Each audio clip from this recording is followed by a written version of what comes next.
Okay, so you're the kind of person, right, who loves to dive into a topic and really wrap their head around it, Absolutely. without having to spend like weeks and weeks doing all this research. Right. And maybe you've even checked out some podcasts, right, to see if they're a good way to do that. Yeah. Learn something new while you're out and about. Mhm. Well, today we're going to do a deep dive into a sample Q&A podcast. It's called Music Waves. Okay. So imagine this, okay, a podcast to help people learn English by talking about, well, music. I like it. Something that, pretty much everyone loves. Yeah, yeah, music is pretty universal. Right. And our mission here is to listen in on 3 sample episodes, kind of pull out like the real gems, the stuff that'll make you go, oh, wow, I didn't know that. Cool. So what kind of episodes are we talking about here? We've got one about music history, another about the latest releases, and then a third featuring an artist's story. Oh, nice. A good mix of perspectives. Yeah, exactly. Yeah. I mean, think about it. We've got a historian giving us the big picture, then a critic keeping us up to date on what's new and exciting, and then, an actual artist sharing their personal journey. It's like getting a backstage pass to the whole music world. It really is. Okay, so let's jump into that first episode from Music Waves, the one all about music history. And you know what? This isn't just a boring list of dates and names. Oh, good.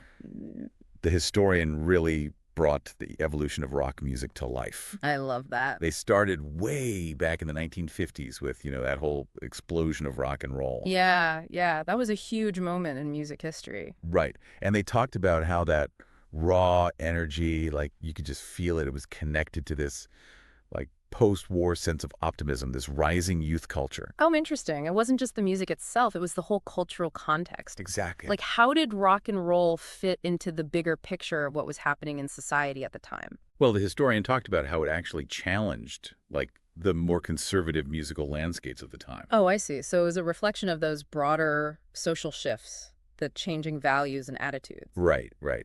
And they really emphasized that youthful energy, the one that was fueling this sense of rebellion. Makes sense. Rock and roll was all about breaking the mold, doing something new and different. Exactly. So where did things go from there? What happened after that initial burst of energy? Well, that's when the British invasion hit in the 1960s. Ah, the British invasion, Yeah. bands like the Beatles and the Rolling Stones. Yeah, exactly.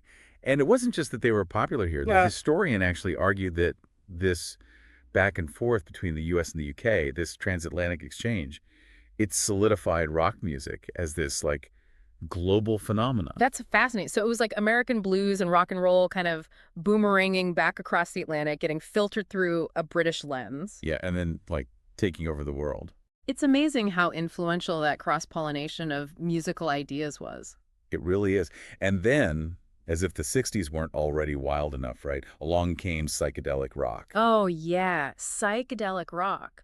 The era of experimentation, the mind-bending sounds. Exactly. And the historian made this really interesting connection between psychedelic rock and the whole counterculture movement that was happening at the same time. Oh, right. Like the experimentation with new sounds was mirroring the exploration of new ideas, altered states of consciousness. Yeah, it wasn't just about what you were hearing. It was about like the whole experience. Absolutely. It was about creating a vibe, an atmosphere.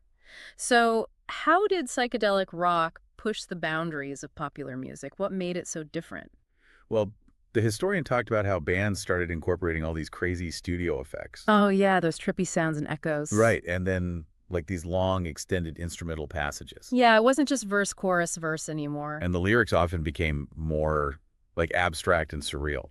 It was a sonic reflection of that whole era, questioning norms, embracing the unconventional. Definitely. So what came after psychedelic rock? Did things kind of calm down after that? Oh, not at all. They actually got even louder and more intense. Oh. That's when punk rock exploded onto the scene in the 1970s. Ah, punk, the raw energy, the DIY aesthetic, the anti-establishment attitude. Yeah, exactly. And the historian framed this as like a direct reaction against what they saw as the excesses and commercialism of like mainstream rock. Oh, I see. So punk was all about stripping things back down to basics. Exactly. Both musically and lyrically. Yeah, and it gave a voice to a whole new segment of youth who felt like alienated from the big stadium rock shows and stuff. It was a rebellion against the rebellion, in a way. Totally.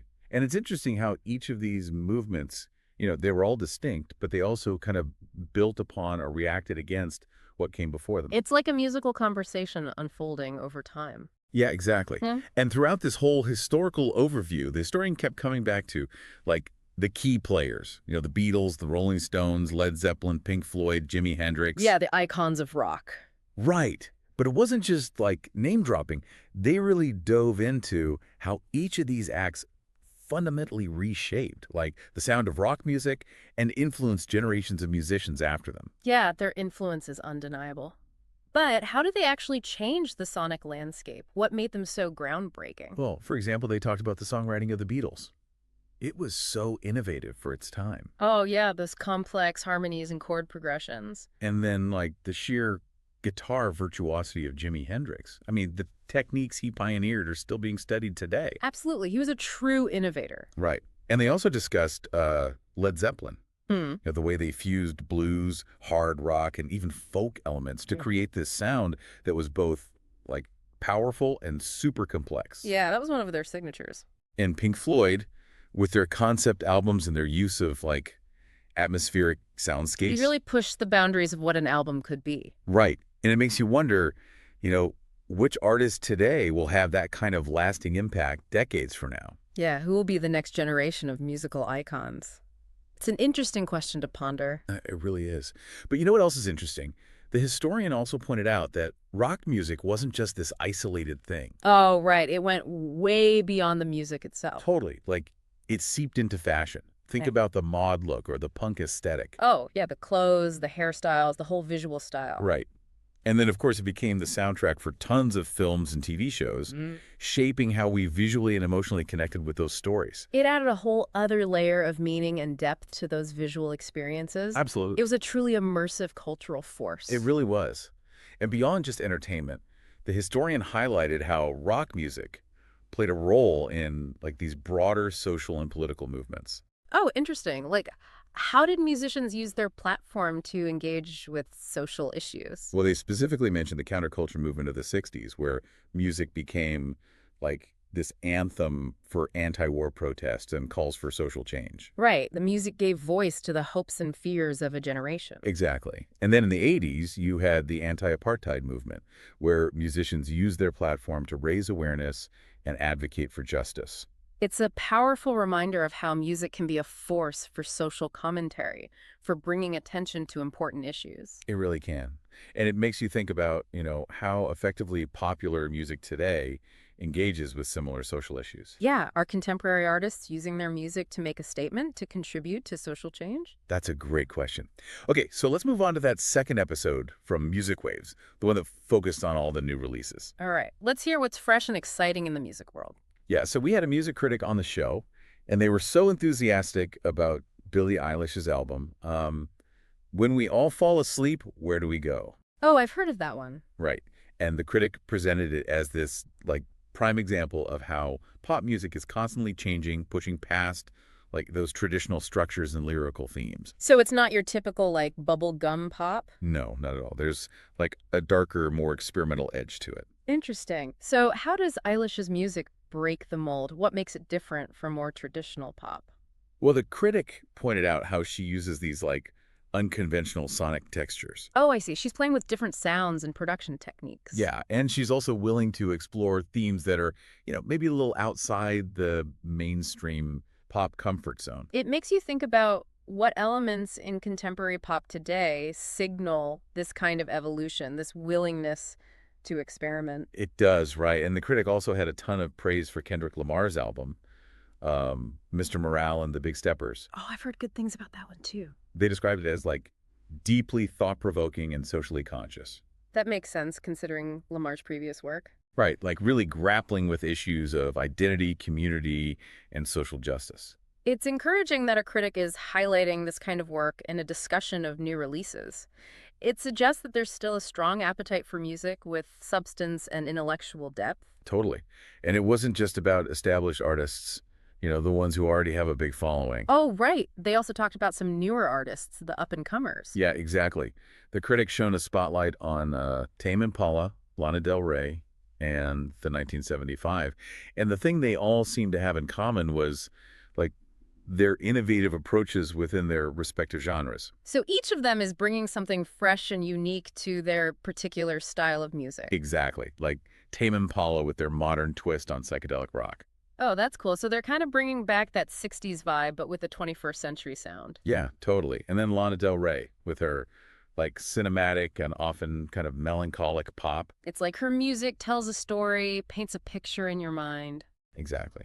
And then you've got the 1975 who blend pop sensibilities with rock and electronic elements. They're not afraid to blur the lines between genres. Right. And it just feels like the future of music is in the hands of artists who aren't afraid to like mix things up and experiment. Yeah, to break free from those traditional genre boundaries and create something truly original. Totally. And you know what else the conversation about new releases touched on? What's that? Streaming. Ah, streaming. It's changed the music industry completely. It really has. And the critic acknowledged the huge impact it's had on how we listen to and discover new music. Right. On the one hand, streaming has democratized access to a vast library of music. Yeah. But as the critic pointed out, this ease of access comes with like these complicated economic implications for artists, especially when it comes to how they get paid.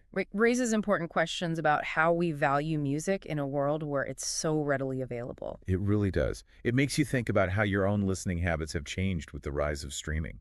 Absolutely. Like, how often do you actually buy albums anymore versus just streaming them? Right. Okay, let's move on to the last Music Waves episode we're going to cover. All right. This one featured an interview with the musician Dave Grohl. Dave Grohl, the Foo Fighters. Yep. And he talked about how he first got into music, how he picked up the guitar around age 12. It's always fascinating to hear about those early moments that spark a lifelong passion for music. It really is. And it's also interesting to think about how those early experiences shape an artist's creative journey. Oh, for sure. Like, what were those formative influences, the sounds that made them fall in love with music? Right. And he also talked a lot about his journey with the Foo Fighters. Yeah, that's a legendary band. How it started as a solo project after this like major life event, and then how it grew into the band it is today. And they've had their share of challenges over the years. They have. But he really emphasized their ongoing commitment to their music and to their fans. That's so important. The connection with the fans is what keeps a band going. Totally. And finally, the interviewer asked him about his creative process. Oh, I always love hearing about how artists approach their craft. Me too. Yeah. And he described it as this like constant state of experimentation, exploration, a never-ending search for new sounds and new ways to express himself. That's really inspiring. It's a reminder that creativity is an ongoing journey, a process of discovery. It really is. So as you can see from these 3 sample episodes of Music Waves, you get this like really broad perspective on the whole world of music. It's a great way to explore different facets of the music industry. You get the historical context, the current trends, and then the personal stories of, the people who are actually creating the You music. get the long view, the contemporary analysis, and the intimate perspective. Yeah, exactly. And it just makes you think about how much music has shaped our culture. The way we express ourselves, even how we remember certain times in our lives. It's a powerful force. It really is. And then, of course, there's the whole digital age, which has changed not just the industry itself, but our own personal relationship with the music we love. Yeah, like how has streaming impacted your own listening habits, the way you discover new music? It's amazing how it's all connected, and there's always more to learn and explore. Definitely. Music is a constantly evolving world, and it's a journey worth taking. It really is.